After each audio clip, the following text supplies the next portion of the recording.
안녕하세요, 이유진입니다. 오늘 작은 영화관에서는 따끈따끈한 개봉작을 소개해드립니다. 작년부터 올해까지 수많은 국내외 영화제에서 러브콜을 받았던 작품인데요. 우리나라 가부장 제도를 시원하게 풍자하는 작품 독립영화 2장, 함께 만나보도록 하겠습니다. 영화를 통해 우리의 삶을 되돌아보고 다른 이들의 삶을 경험해보는 작은 영화관, 지금 시작합니다.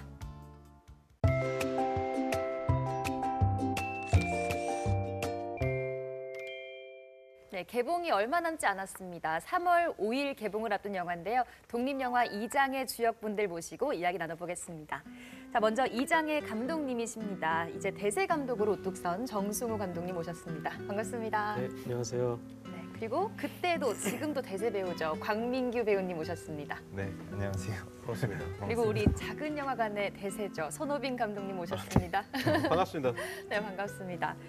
자, 이 2장이란 작품이 정승우 감독님의 첫 장편 영화입니다. 네. 근데 첫이란 단어가 무색하게 굉장히 반응이 좋다고요. 네. 아. 상도 많이 받으셨잖아요. 네, 감사하게도 그렇게. 네. 네, 제가 알려드리면 네. 감사합니다. 얼마 전에 네. 폴란드의 네. 바르샤바 국제영화제에서 대상 오, 받고 대상이요. 오셨고 뭐 안 가본 대륙이 거의 없으시다고. 어떤 거 받으셨어요? 네. 바르샤바 영화제에서 감사하게도 그게 신인 신인 감독 경쟁 부분이었는데 아, 네. 네, 거기서 감사하게도 대상과 그다음에 넷팩상이라고요. 그게 이제 네. 거기에 영화제에 출품되는 아시아 영화한테만 주는 상이 있었는데 네. 그것도 주셨고 네. 하여튼 뭐 여러 가지로 챙겨주셨어요. 다른 도시는 어디 가보셨습니까? 영화로? 프랑스에서도 상영을 했었고 그리스에서 상영을 했었고 대만. 이제 이탈리아, 대만, 뭐 뉴욕, 네. 와. 인도, 카자흐스탄 뭐 어쩌고저쩌고 이런 식으로. 거의 세계 일주를 하셨군요, 영화로. 네, 네. 대세 많네요. 엄청 쑥스러워하셨는데 자랑 잘하시네요. 네. 감사합니다. 영화제에서는 이제 엄청 인정을 받으셨고, 네. 그리고 작년 전주 국제영화제에서도 큰 상을 이제 받으셨습니다, 한국에서는. 그래서 이제 개봉을 앞두고 있는데, 개봉은 또 이제 또 다른 세계, 또 다른 느낌이 이제 펼쳐질 텐데 어떻게 기분이 어떠십니까? 이게 말씀하신 것처럼 이 영화제라는 게 그 관객분들이 영화를 굉장히 즐기러 오시다 보니까 이게 영화를 웬만하면 좋게 그리고 즐기게 맞습니다. 이제 보시거든요. 네. 그래서 맞아요. 리액션도 굉장히 크고 재밌게 막 이렇게 맞아요. 보시는데 직접 찾아서 가는 거잖아요. 그쵸. 네. 그래서 근데 이제 이게 그 흔히 얘기하는 시장으로 이제 펼쳐지면 그렇죠. 이제 독립 영화를 이제 많이 접하지 못하신 분들 같은 경우에는 어떻게 볼지 좀 궁금하기도 하고. 네. 네. 아 저도 사실 약간 개봉해본 티를 내면 그렇죠. 네. 영화제에서 보고 반응 보고 야 내 영화 대박이다 진짜 큰일 났다 이 네. 영화 막 그런데 이제 일반 사용관 가면 그렇죠. 네. 네 뭐 좀 달라요. 그냥 영화잖아요. 그냥 있는 영화잖아요. 뭐 표정이 깜짝 놀래요 진짜. 네. 또 그런 고심들이 있었고. 완전 다른 예, 영역이라고 보시면 되고 뭐 아무튼 그래도 워낙에 화제가 되고 있어서 잘 될 것 같습니다. 네, 한번 기대를 감사합니다. 해보겠습니다. 자, 그리고 광민규 배우님, 독립영화의 대세 배우라고 사실 저희 조조 할인에 2번 나오기 쉽지 않거든요. 네, 대세 또한번 맞는 것 나오셨습니다. 같습니다. 이렇게 불러주셔서 감사합니다. 또 개봉작들이 줄을 이어가고 있죠. 네, 올해 또 너무 감사하게도 이장이라는 이 작품하고 이 뒤에 이어서 이제 5월에는 파도를 걷는 소년이라는 작품을 개봉을 준비하고 있고요. 네. 어떻게 하면 아까 감독님께서 말씀하신 대로 영화제에서의 와의 온도 차이가 조금 있을 수도 있으니까 어떻게 하면은 이 영화를 좀 더 편하고 잘 홍보할 수 있을까에 대한 네. 생각을 네. 요즘에 고민을 하고 있어요. 대중하고 이제 만나야 되니까. 네, 맞아요. 고민이 많으시고. 네. 네. 자, 이렇게 대세 감독과 또 대세 배우와 함께하는 영화 독립영화 2장 저희가 영상으로 만나보면서 이야기해보겠습니다. 즐거운 그림 그리기 시간. 하지만 아빠의 얼굴을 그리다 말고 돌연 장난을 치는 한 친구. 야, 이게 니네 아빠냐? 니네 아빠 되게 못생겼다. 방구 같아. 저희 애도 딱 저 정도예요. 되게 스트레스 많이 받았습니다. 좀 밉긴 하더라고요, 사실. 연기를 잘하는 걸까요? 되게 깐족될 나이예요. 저 네. 때가. 그 시각 동민의 엄마 혜영. 자기도 알다시피 우리 회사 사정이 그렇게 좋지 않잖아. 그치? 첫째 언니죠. 네. 네. 휴직 후 퇴사하는 걸로 정리하면 어떨까 싶은데. 이혼 후 부쩍 말썽이 잦아진 네. 동민을 위해 육아휴직을 신청하려다 그래도 퇴직의 기로에 서게 된 워킹맘 혜영. 짜증납니다. 혼자 애 키우기 힘들지. 보통 애도 아니고. 지금 해고된 거죠? 말하자면 그쵸, 이제 휴직 후 퇴사 권고. 권고를. 하지만 혜영의 고민은 여기서 끝이 아니었으니 막내 동생 승락이 보내온 문자. 돌아가신 아버지의 무덤을 이장해야 한다는 내용인데 하지만 정작 이 문자만 보내고 남동생 승락은 연락 두절 중입니다. 그렇게 아버지의 무덤 이장을 위해 장남 대신 모이는 백간의 자매들. 이 자매분들이 또 캐릭터가 굉장히 특이하더라고요. 네, 저는 그래서 누나가 되게 많이 있겠거니 생각을 막 했었는데 네. 독자라고 하시더라고요. 네, 외아들이라고. 짐까지 바리바리 싸들고 온 둘째 금옥과 결혼을 앞둔 조카 바보 셋째 금이 그리고 첫째 혜영까지 오랜만에 뭉친 자매들. 서동민, 정신 차려. 덩달아 신난 동민이 아우, 저 동민 어떡해요. 혜연이는? 승락이는? 혜연이는 온다고 했고 승락이는 연락이 안 되는 좀. 근데 승락이 없이 가도 돼? 그러면 어떡하냐. 연락이 안 되는데 어쩔 수 없지. 세상에 돌직구를 날리고 있는 넷째 혜영까지 픽업하고 나면 백간의 네 자매가 다 모인 셈. 아, 캐릭터가 강력합니다. 네. 쟤는 빨리 졸업할 생각이나 하지. 아직도 저런 건 하고 있냐? 동민이 그래도 오랜만에 모인 가족들 오붓한 분위기를 내보는데요. 혜연이 이모도 주고 금이 이모랑 나눠 먹어. 저도 정말 여기까지는 오붓할 줄 알았어요. 진짜 나도 저 귤. 커피는 없어? 있어. 잠깐. 응.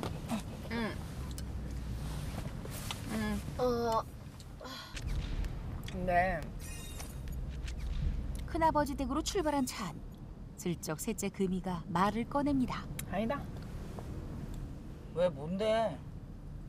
아니야. 아 진짜 이런 거 제일 싫어. 진짜 싫어하는 것 같으세요. 가족끼리 저러잖아요. 맞아요. 뭔데 말해봐. 아니야. 뭔가 할 말이 있는 듯한 금이. 아 뭔데? 응? 아니 그 이장하면은 보상금 좀 나오지?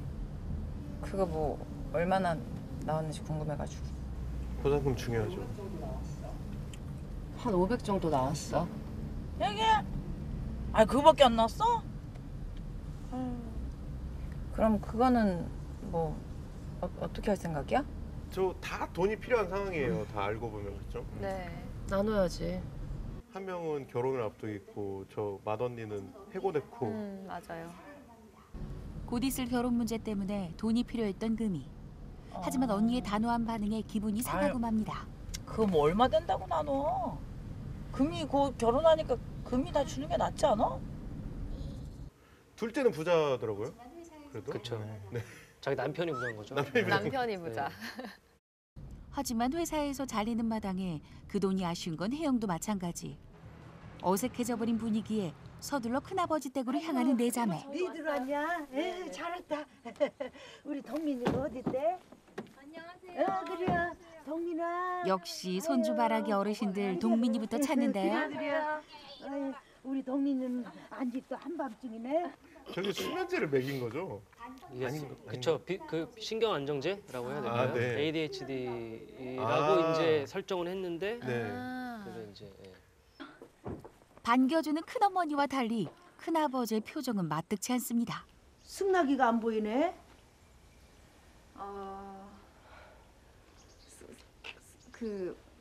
승락이 오늘 그 회사 일이 바빠가지고 시간이 오늘 도저히 안 난다 네. 그래서 못 왔어.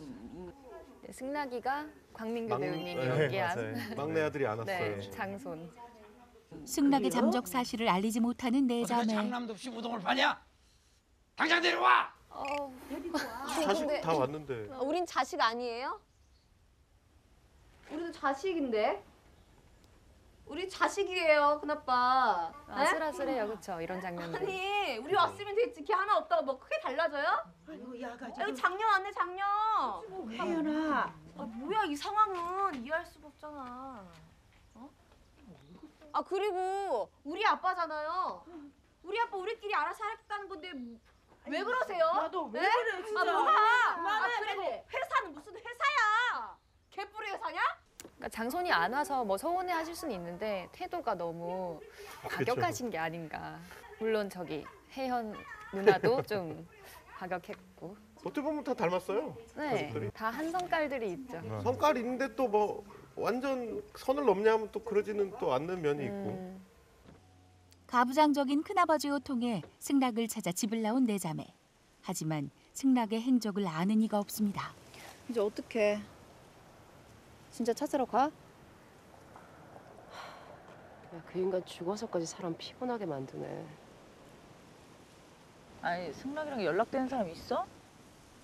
걔 집 돈 필요할 때만 문자 띡하고 응? 전화도 안 받고 그래. 어디 사는지 알아? 몰라. 언니 알아? 아니, 승락을 찾기 위해 SNS에 힘을 빌려보는 금옥. 곧 전 여자친구에게 승락의 위치를 전해 듣게 됩니다. 반지하 집에서 숨죽이며 집거 생활을 이어가고 있던 승락. 나오십니다. 소리도 안 들리는데? 아이 우리 있는 거 얘가 눈치챘나 보네. 뭐야. 아 이 새끼 왜 이래 진짜. 함께 온 여자친구 때문에 나오지 않겠다며 고집을 부리는데 제가 너무 답답해요. 답답해. 왜 저랬을까? 진짜. 야, 백승나. 문 안 열지? 안 나오지? 드디어 폭발하고만 혜연은 승락의 반지하 집 창문으로 향하고 진짜 무서웠어요. 그대로 창문을 부숴버리는 걸크러쉬 혜연. 자매들이 말려보지만 소용이 없습니다. 아 진짜 무서웠어요. 네, 너무 무서웠어요. 울며 겨자 먹기로 누나들을 따라 나선 승락. 결국 끌려가요. 아빠 화장하기로 했으니까 그렇게 알고 있어. 하지만 큰아버지의 생각은 다릅니다. 네 누나들한테 얘기 들었지? 무슨 얘기? 네 애비 화장하는 거 말이오. 아, 지금 갈등이 있죠. 화장을 하려고 그러는데 네. 큰아버지는 화장은 안 된다 이러고. 매장을 해야 된다. 너 그게 말이 된다고 생각하냐? 아무리 못 배워도 그렇지 획 갖다 태운다고? 일관되십니다. 할아버지 되게 가치관이. 네가 장남이니까 누나들한테 잘 얘기해서 매장하자고요. 너무 부담스러웠어요. 저 때문에. 연기할 때 예, 그렇죠. 정말 거부하기 힘들겠네요. 이들의 이장은 과연 어떻게 될까요?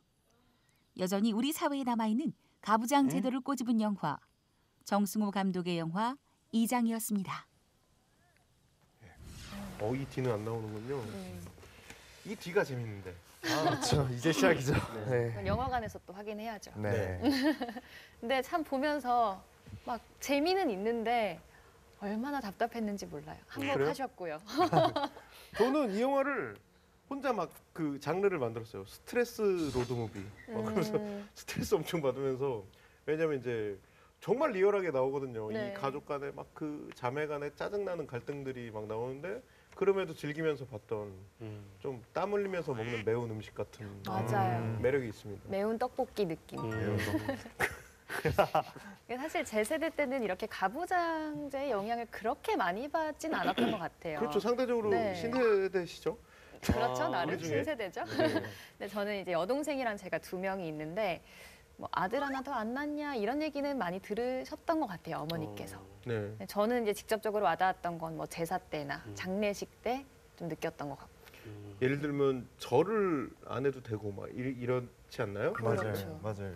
저도 성묘도 안 가도 되고. 그 절을 안 하는 게 전 너무 이상했어요. 그죠. 고생은 고생 다 하고 왜 그 절을 안 시키지? 그건 되게 뭔가 모순적이다라고 저는 생각을 했었던 것 그러니까 같아요. 집안 대소사에서 좀 부수적인 역할은 다 하는데 큰 역할에선 항상 뒤로 좀 빠져 있는 그죠. 역할이 여자들의 역할이 아니었나 이런 생각이 들어요. 네.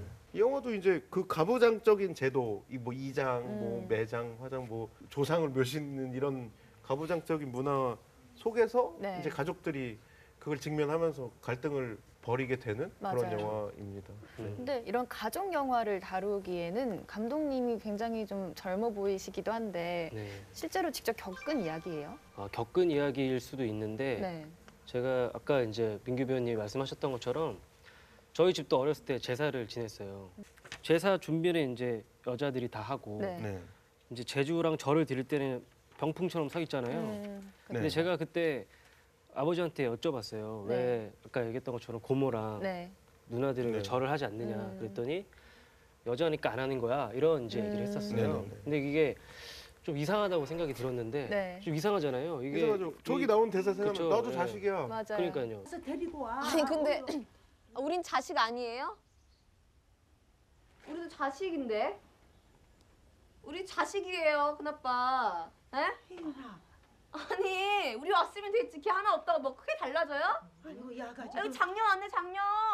혜연아, 아, 뭐야 이 상황은 이해할 수가 없잖아. 이 제사를 지낸다는 게 어떻게 보면 누군가를 추모하고 기억하는 되게 중요한 의식인데 네. 이게 마치 그냥 성별로 인해서 누군가를 차별을 받는 그런 것들이 사실 어떤 식으로 이거를 싸고 있는 거지? 이런 생각이 좀 들더라고요. 네. 사실 이제 그 질문에서부터 시작한 어떤 영화이기도 하고 이게 그리고 한국 사람이면 누구나 느껴봤을 어떤 네.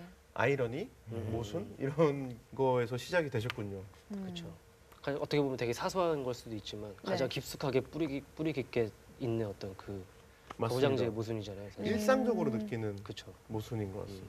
근데 그 이장의 문제를 둘러싸고 이제 내 자매의 이야기가 계속 나오는데 실제로 감독님이 누나가 없으시잖아요. 네, 저는 외아들입니다. 외아들이 어떻게 있어요. 이렇게 캐릭터를 잘 잡으셨어요? 캐릭터가 진짜 너무 생생하게 살아있잖아요. 실제 막 누나들이 개성이 있을 것 강하고. 같아요. 감사합니다. 그런데 연출력입니다. 네, 제가 혼자다 보니까 복작복작하고 가족들이 많은 집안에 대한 흥미가 자연스럽게 생기는 것 같아요. 네. 그래서 뭔가 저희 어머니 쪽이 그 가족이 많았는데 네. 이제 그런 이제 복작복작한 집에 그러니까 가족들이 많은 데를 보면은 그냥 자연스럽게 거기에 매료가 되고 뭔가 거기를 계속 보고 호기심이 싶고 생기시는구나. 그런 것 같아요. 그래서 뭔가 구성원이 많은 딱대면서 예. 사는 막 그런. 네, 저희 집은 항상 조용했거든요. 저밖에 없고 부모님 사이가 별로 안 좋아서 집에 가면 항상 침묵이고 네네. 쎄하고 이러니까 뭐 다른 친구 집 놀러 가거나 다른 가족들 만나거나 명절 때 가면은 복작복작 하잖아요. 그게 뭐 싸움이 됐든 네네. 뭐 이렇게 덕담이 됐든 네. 맞습니다. 그런- 조용할 틈은 없죠. 그런 풍경들이 아 되게 그래서 매력적으로 다가왔던 것 같아요. 저는 보면서 이 영화가 되게 보면 짜증날 정도로 막 되게 싸우잖아요. 네. 계속해서 쉴 틈 없이 맞아요. 싸우지만 보다 보면 또 되게 따뜻해요 영화가. 이게 약간 감독님의 일종의 뭐 작은 환타지 같은 그런 거라 결국엔 따뜻하지 않나 영화가. 뭐 환타지까진 좋은데 실제로 이런 누나들이 있으면 어떨 것 같아요? 제가 승낙이라면 네. 좀 힘들 것 같아요. 되게 기빨리고 맨날. 아 저 누나들 통해서 그럴 것 그 같아요. 누나들이 좀 센 캐들이잖아요. 아 좀 다 이기적이죠. 그리고 막 맞아요. 누구나 그렇지만 형제간에는 그리고 특히 가족 안에는 더 그런 것 같아요. 네 맞습니다. 네. 연기를 워낙 잘해 주셨으니까 또 누나분들이 저희가 이런 얘기를 하는 게 아닌가 싶은데 그러니까 재밌었어요. 캐스팅하기 전에 누나들은 누가 될까 많이 좀 네, 기대하셨을 것 같은데요. 엄청 기대하면서 감독님한테 누구예요 이렇게 계속 물어봤었어요. 예. 예. 실제로 어떤 누나랑 가장 잘 맞았던 것 같아요? 너무 곤란. 아니 되게 케미가. 저 영화에 나오는 것처럼 네. 그 배우들도 이렇게 엄청 막 잔소리하고 막 막내 취급을 이렇게 한다면서요. 네, 맞아요. 그 평소 관계도 약간 그런 식으로 돼서 네. 연기에 집중하기에 너무 좋았던 것 같고 누가 가장 그랬다기보다는 누나들이 전 원래 여자 형제가 없거든요. 저는 남자 형제만 있었는데 네. 누나들이 있으면 어떻겠다라는 마음을 너무 잘 저를 몰입하게 만들어 주셨어요. 사실 보통은 이렇게 저도 남자 형제면인데 네.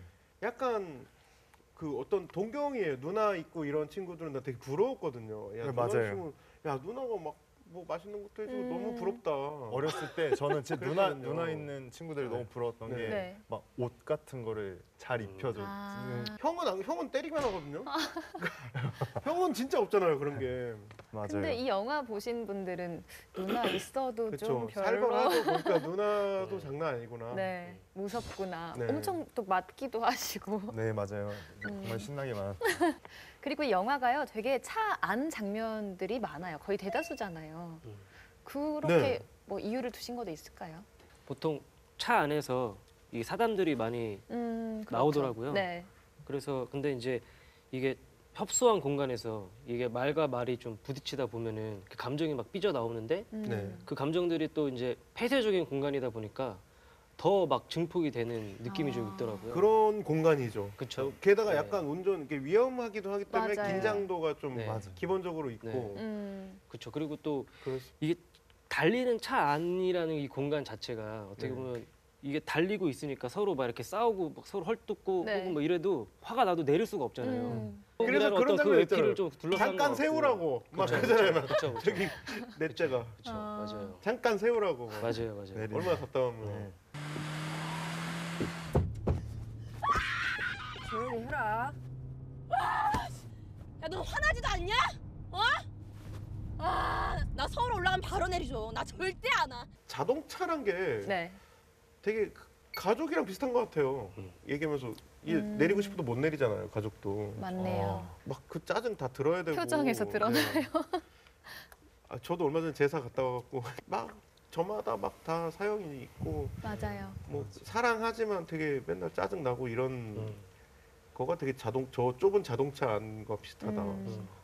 그래서 그런 것들이 좀 흥미롭게 좀 다가와서 그런 공간이고 그게 또 로드무비의 특징이죠. 자동차 안에서 거의 모든 일이 벌어지고. 그렇죠. 저는 로드무비를 굉장히 좋아하는데 네. 그 델마와 루이스 예를 들면 네. 레인맨 이런 네. 로드무비 좋아하는데 한국은 로드무비가 잘 없어요. 왜냐? 네. 너무 좁잖아요. 아, 어디 미국은 막 달리기가. 사막을 가로질러서 막 LA에서 어디 저 뉴욕 가고 막 이런데 그러면 한 3일 걸리니까 네. 3일이 뭐 더 걸리니까 근데 한국은 뭐 좁기도 하고 뭐 어떤 그런 해방감이 없어서 로드무비 없는데 굉장히 로드무비를 잘 짜셨다. 이 어떤 섬이랑 공간과 이렇게 이장이라는 소재로 해서 그래서 되게 한국에 잘 없는 로드무비를 봐서 저는 좋았습니다. 감사합니다. 연락 두절됐던 광민규 배우가 또 큰 역할을 했던 것 같아요. 로드무비가 되기까지. 그렇죠, 그렇죠. 아, 다시 그렇죠. 왔다 갔다 할 수 거잖아요. 있게. 어벤져스 모으는 거죠 이렇게. 그렇죠. 근데 이 영화 배경이요. 대구에서는 사실 보기 힘든 바다, 섬. 여긴 어디예요? 이제 주로 촬영지가 저희가 인천에서 촬영을 많이 했어요. 이게 아, 네. 서해 바다 같더라고요. 네네. 지리적으로 서울에 사는 가족이 네. 이제 인천의 한 외딴 섬에 있는 큰아버지 집으로 간다의 설정이었어요. 아. 이게 왜냐하면 1박 2일 동안 이루어져야 되는 네네. 그 이야기이기 아, 때문에 또 더 멀면은 이제 그렇죠. 그거 이제 곤란하고. 갔다가 다시 올라와야 될 수 네. 있는 이제 지리적 요건이 있어야 되니까 네. 그래서 이제 인천에 갔다가 이제 다시 올라오는데 섬은 그 장봉도라고 있어요 인천에. 네네. 근데 저희가 실제로 장봉도 가서 찍지는 않았고 네. 그 배만 이제 장봉도 보내고 가는 배. 배만 를 보내고 찍으셨군요. 실제 이제 촬영은 강화도에서. 했죠. 아 그래요? 네. 어. 강화도 감독님들이- 사시잖아요. 아, 네. 우리 동네 나옵니다. 네. 감독님들 이렇게 인천 계시는 걸로 알고 있거든요. 네, 저도 인천에서 계속 나오고 자랐습니다. 그래서 인천을 또 이렇게 자연스럽게 찍으신. 네, 가장 익숙한 공간이기도 하고요. 가장 잘 아는. 음. 그 괜히 모르는데 갔다가 그잖아요. 뭔가 맞습니다. 스태프들도 더 힘들고 막 고생하고. 제작부도 더 고생하고 그러잖아요. 숙소 비용 더 들고. 그렇죠. 뭐. 네. 그래서 인천에 또 서울이랑도 가깝고 출퇴근하기도 좋고. 네. 어떻게 장남도 없이 우동을 파냐? 당장 내려와!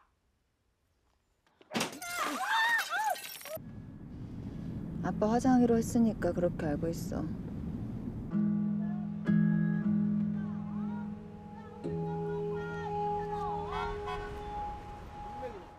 이 영화에 남자가 3명 딱 나오는데 네.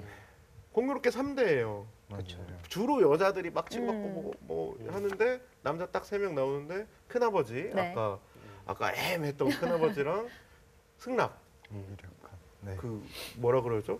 잠수 타고 있는 그 되게 소심한 승락이 나오고 철부지 네. 동민이 나오는데 공교롭게 이제 되게 3대를 형성하고 있는 남자 캐릭터 3명인데 이 3명의 캐릭터를 어떤 이 세대가 걸치면서 변화하는 그런 지점 이런 네. 걸 생각하시고 잡으셨는지. 이게 그 시나리오 작업할 때 일단 막연하게 3대에 관한 이야기를 좀 해보고 싶었어요. 아 그런 생각이 네. 계셨구나. 그랬고 그 다음에 이제 이 아버지의 묘를 이장하는 과정에서 이 가족들이 이제 이 지금 한국 사회에 물론 쇠약해지고 죽어가고 네. 있지만은 여전히 그 뿌리 깊게 남아 있는 가부장제와 좀 이별을 하는 과정의 이야기를 좀 하고 싶었는데 네. 그래서 저는 이 지금 큰아버지 그 가부장제의 잔재 혹은 이제 끄트머리에 있는 하지만 이제 힘이 거의 다 빠진 하지만 그것을 지키고 싶은 큰아버지와 그다음에 네. 그 저희 세대죠. 저로 귀결되는 저희 세대를 이제 승락으로 좀 네. 표현하고 제가 좀 소망이 많이 담긴 우리의 밑에 그 대세대 친구들은 동민. 좀 동민이는 이런 어떤 그 가부장적인 혹은 이제 이런 거에서 좀 벗어나서 좀 자유롭게 좀 지내면 좋겠다라는 어떤 바람이 담긴 이제 인물이에요. 아, 그래서 그렇죠. 어디에도 구속이 안 돼 있죠. 이 지나치게 동민이는. 자유롭던데요. 다 쩔쩔매고 이게 어디 갔냐. 그리고. 그래서 이 세 명의 남성이 뭐 갈등은 크게 하진 않지만은 이제 큰아버지에서 내려온 어떤 그런 남성의 역할이 여기로 전이 되고 네.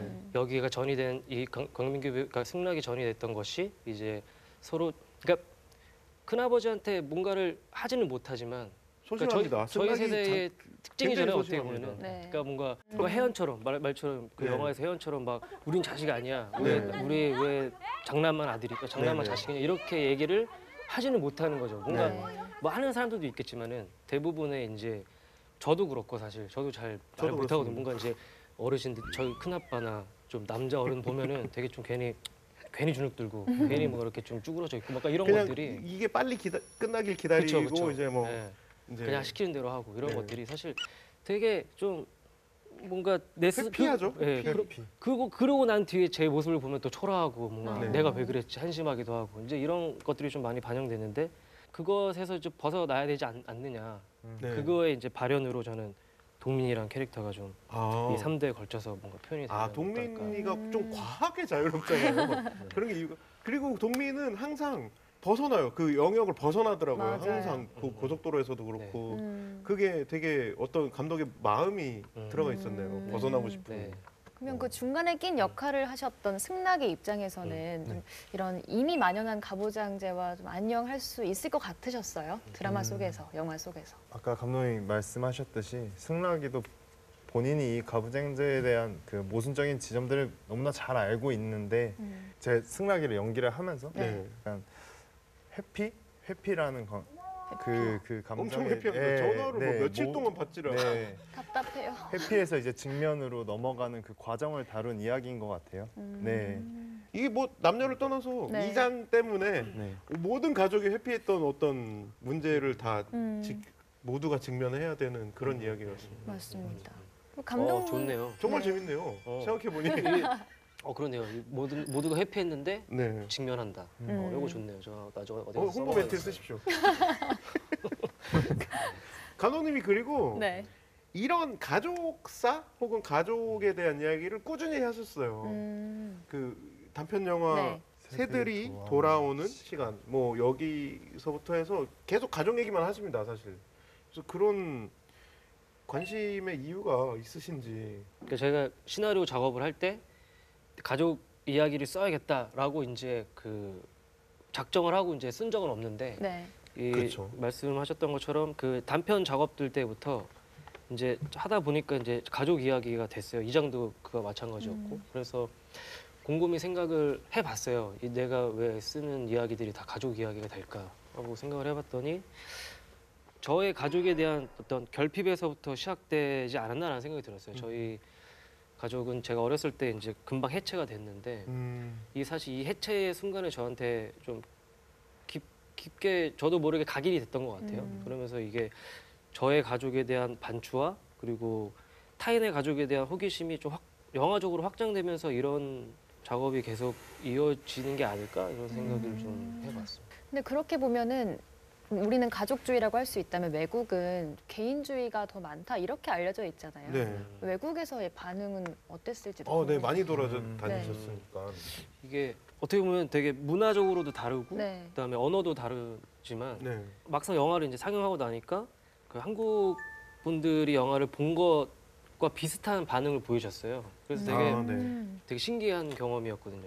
또 한편은 또 안타깝기도 하고 이런 것들이. 아 그래요? 공감을 해요? 공감을 상당히 잘 하셨고. 네, 그러니까 대상 받았지 뭐. 그렇겠네요. 재미없으면 받았겠어요 외국인들은. 근데 되게 또 한편으로 또 안타까운 부분이 왜 그러냐면 이게 어쨌든 이 영화에서 이제 영화가 이 네 자매 혹은 오남매가 네. 이 가족 내에서의 이제 차별이 좀 사회적으로도 확장이 되면서 네.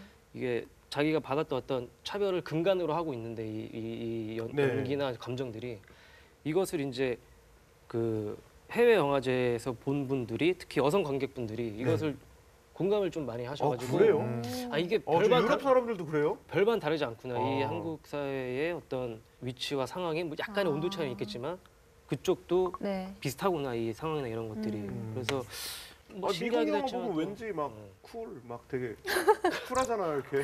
그 옛날 막 뭐 섹스앤시티 뭐 이런 거 네. 보면 그렇죠. 뭐, 예, 근데 이런 고민 안 할 것 같잖아요. 맞아요. 근데 네. 섹스앤더 시티나 여기에서도 그 옛날부터 그랬던 것 같아요. 그러면 섹스앤시티 드라마에서도 거의 거기도 여성 연대를 위주로 쭉쭉쭉 나가는 네네. 드라마가 그러네요. 좀 비슷하네요. 그러네요. 그러네요. 그죠? 거기도. 저 문득 생각이 들었는데 그러네요. 되게 봉준호 감독과 공통점이 있네요. 이 가족에 대해 봉준호 가족 아니 저는 아니 그 언론에서 죄송합니다. 언론에 계속 막 기생충에 기생하려고 하는 뭐 드라마, 영화도 뭐 정치인들 뭐. 이러니까 아 우리 영화를 좀 빼줘서 여기 그럼 안 해야겠다. 언급은 네. 그럼 그만하도록 하죠. 민망하죠. 또 그리고. 타이틀 붙겠어요. 네. 네. 근데 저희 영화에 기생충이라는 대사가 있어요. 맞아요. 맞습니다. 그래서 엄청 기생충이야? 그래서 싸우잖아요. 막 네가 언제 일은 해봤냐? 네 맨날 형부 지갑만 쳐다보고 있잖아. 기생충이냐? 기생충 미쳤냐? 그리고 어? 언니한테 기생충? 몰라. 이건 개봉 전에 했다 분명히. 네. 미리 알고 계셨던 건 아니죠? 엮어가려고. 그럼요. 다 계획이 있어. 둘째 언니가 셋째한테 하나요? 셋째가 둘째한테. 네. 부자 남편하고 사니까 좋냐? 막 기생충이냐? 뭐. 그 말은 좀 심했어요. 솔직히 언니 입장에서. 저는 남자 형제밖에 없는데 저희 처갓집이 딸만 넷이에요. 거의 비슷해요. 네. 근데 진짜 엄청 세더라고요. 자매들의 갈등은. 그렇죠. 이거보다 더 셉니다. 사실 영화보다. 그 옆에서 보니까. 그죠. 무섭더라고요, 진짜. 하나 상처 주는 말을 어떻게 독하게 하는지. 진짜요. 무슨 이장하러 가는데 그렇게 짐을 바리바리 싸와. 내 집 나왔지? 네가 형부랑 싸우고 할 수 있는 게 고작 집 나오는 거 말고 뭐 있어? 기생충 같은 게 진짜. 그러니까 실제로 영화라고 하지만 현실 이야기일 수도 있거든요. 굉장히 현실적입니다, 이 영화는. 그런 가족들에게 좀 어떤 메시지를 주고자 만드셨는지요? 그러니까 저는 이 영화가 좀 우리가 지금 살고 있는 삶이랑 굉장히 밀착되어 있다고 생각을 해요. 네. 근데 여기서 이제 저는 그 우리가 가족을 바라보는 어떤 시선이라든지 혹은 이 한국의 가족주의가 가지고 있는 한계가 있잖아요. 저는 그게 가장 큰 근본이 가부장제라고 생각을 하는데 네네. 그것을 이제 사실 이게 어떻게 보면 누구 하나가 이제 가부장제에 좀 이렇게 나오려고 그러니까 편입되려고 이렇게 스스로 나온 사람은 없다고 생각을 하거든요. 이게. 네네네. 어쨌든 그걸 위해 태어난 사람은 없죠. 그렇죠. 네. 그 남자로 교육을 받았고 남자 역할을 교육받고 네. 여자 역할을 교육받으면서 성장해 오면서 네. 그렇게 살았을 뿐인데 저도 이제 반평생 그 체제 안에서 살아오다 보니까 네. 이게 관성적으로 여기에 남아 있는 것 같아요. 그래서 그러면 이거를 좀 내려놓고 이제 좀 되게 헤어질 듯 말 듯 하면서 되게 계속 남아 있잖아요. 이 뿌리가. 되게 저는 웃겼던 게 엄청 사실 이 딸들이 불만이 많잖아요. 되게 반항적이기도 하고. 맞아요. 우린 자식 아닙니까 하면서도 또 큰아버지 말을 다 들어요. 가서 장남 데려와. 그쵸, 그런 게 관성이잖아요. 또 데리러 가자. 그래서 영화가 된 거잖아요. 네네. 굳이 뭘 데려오나. 근데 또 이게 의외로 벗어나기 힘든 어떤 인간사잖아요. 이미 그죠? 그렇게 살아왔기 때문에.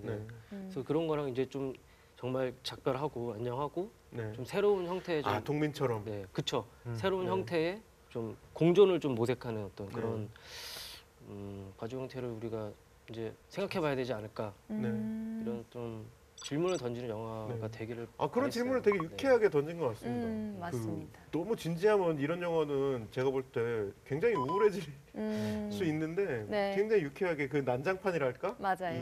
뭐 네. 아무튼 삐처리해 난장 주시죠. 자동차 속에서 난장차. 네, 유쾌한 아주 가족 활극을 보는 것 같아요. 아 좋네요. 가족 네, 활극. 음. 오늘 좀 많이 얻어가네요. 오늘 진짜 다음에 계속 쓰시면 바쁜 될 것 거 같습니다. 이쯤에서 우리 장소님 네. 얘기도 좀 들어보고 싶은데요. 저도 남들한테 이야기하진 못하지만 이게 되게 보편적인 한국 가족 형태의 이야기라고 생각해요. 맞습니다. 아까 말씀하셨듯이 이게 스트레스 로드 무비이지만 굉장히 이게 유쾌하게 풀고 있는 네. 영화거든요.